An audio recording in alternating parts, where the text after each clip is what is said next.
Hey there and welcome to MurderTube. For this video I'm going to do a quick additional viewer discretion. All of our videos of course are about murders, potential murders, death, mysteries, so viewer discretion should always be advised. However, there are always going to be some cases where the details may be a little bit more graphic than most of the videos, and especially when those videos include quite a bit of torture of people while they are still alive. And this is one of those videos, so just bear that in mind. And honestly, this entire case is pretty tragic from start to finish. This is the abduction, torture, and death of Fan Man-yee. A lot of you may have already heard of this case. It is quite often referred to as the Hello Kitty murder. Fan's life was pretty tragic from the very beginning when, as a very young child, she was abandoned by her family. This led to her being brought up in an all-girls orphanage, but unfortunately the orphanage had an age limit of 16, so when Fan reached that age limit, she became homeless. Fan wanted to survive the streets, so she turned to illegal sex work, and this brought her into a world of drugs and drug addiction. Fan continued to work as a sex worker when she reached the age of 21, where she began working in a brothel instead of the streets. By the time she was 23, she had actually secured a job working as a hostess for a nightclub, although she was also working as a sex worker still. It was in 1999 in Hong Kong, when Fan was 23 years old, when she met a 34-year-old man by the name of Chan Man-lok. The reports tend to vary a little bit as to whether they met at the brothel or whether they met at the nightclub, but either way, he was a regular of one of those establishments at least, and they became very familiar with each other. During one of Chan's visits to one of these establishments, Fan took the opportunity to steal his wallet. Inside his wallet there was around 4,000 Hong Kong dollars, which is going to equal around 500 United States dollars. It was pretty quick when Chan noticed that his wallet was missing, so he demanded that Fan return the money as well as pay him an interest of 10,000 Hong Kong dollars, which is about 1,300 US dollars. Fan immediately gave him back the money that was in the wallet. However, she begged for more time to pay back the interest. Now, Chan was not the type of guy that you wanted to be on bad terms with or to refuse his demand of paying the interest. Chan was a local known pimp, drug dealer, and associated with a Chinese mafia. Chan didn't want to wait very long for his interest, so he was coming up with some ideas as to how he could get the money from Fan himself. One of those ideas was to make her one of his working girls and make money from forcing her to do sex work for him. He was going to enact that idea until his plan changed at the very last minute. And it was on March 17th, 1999, when Fan was abducted by 3 men. 2 months later, in May of 1999, a 14-year-old girl showed up at one of the local police stations, and she told the police that she was basically being haunted by the ghost of a woman who was tortured to death. So of course, the police kind of thought this is nonsense, it's a young girl, bad dreams, whatever. They didn't think much of it. Until the girl started to go into more details, and the girl even said that she herself had participated in the torture of this girl. So the girl led the police to an apartment building, and that is where the police found the very few remains of Fan Man-yee. All that remained of Fan in this apartment building was one tooth, some internal organs that were kept inside a plastic bag in the fridge, and her skull that was sewn into the Hello Kitty doll. This 14-year-old girl is basically a second victim in this case. Her name and location have been kept confidential, partly due to the fact that she was a minor at the time, and partly due to the fact that she was testifying against the main suspects in this case. She was, however, referred to as Ah Fong. This girl was a girlfriend of Chan, which is basically a nice way of saying he's a child predator, and he either groomed this girl into a relationship or forced her into a relationship, and it is very likely that he was forcing her as one of his working girls as well. Ah-Fong told the police everything, and she was granted immunity in order to testify against the other individuals.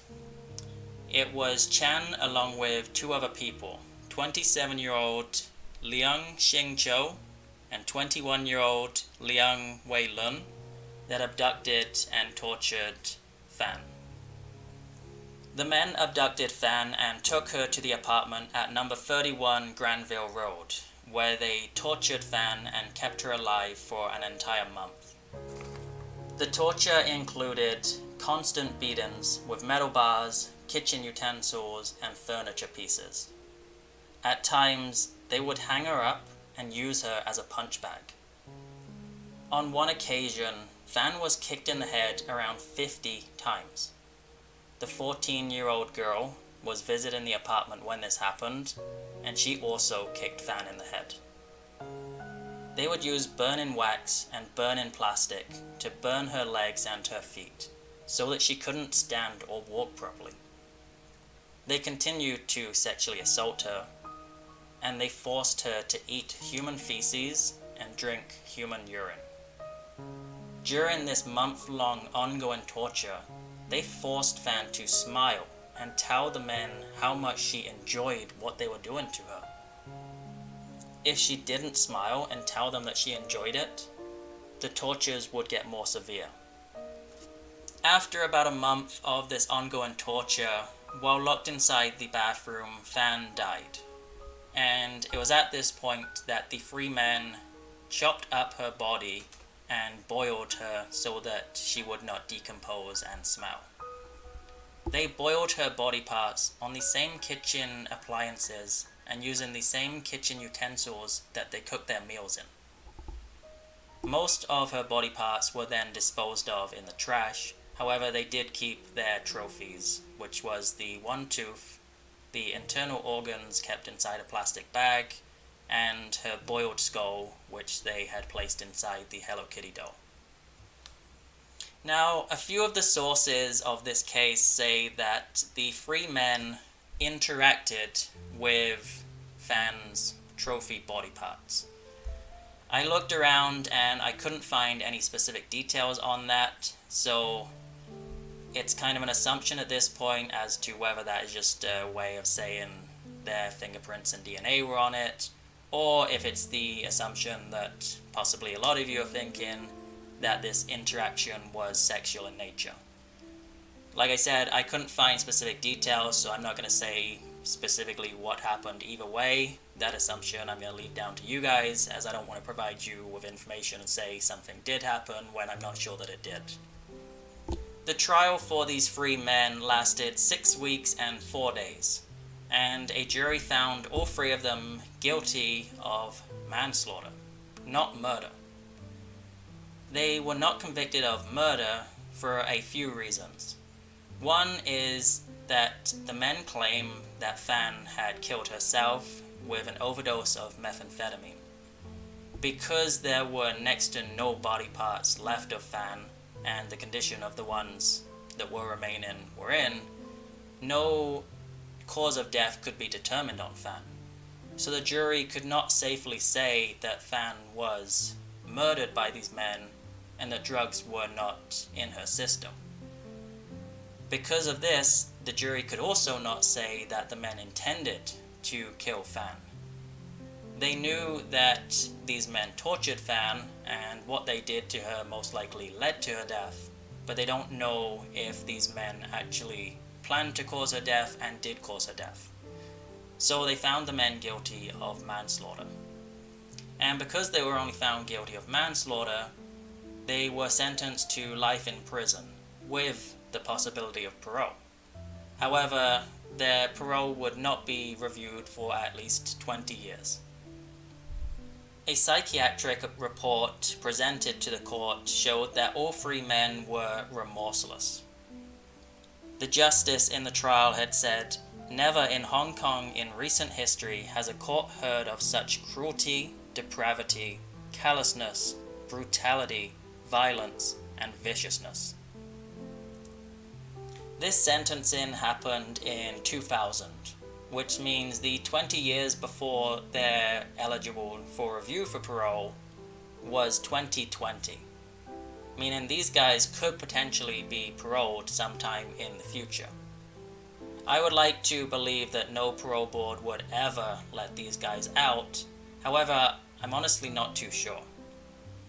The one good thing is that this case received a lot of media attention and had a lot of shock value, and still to this day receives a lot of media attention. So hopefully because of that and the depravity of the case, it will help sway parole boards to keep these men locked up for the rest of their life.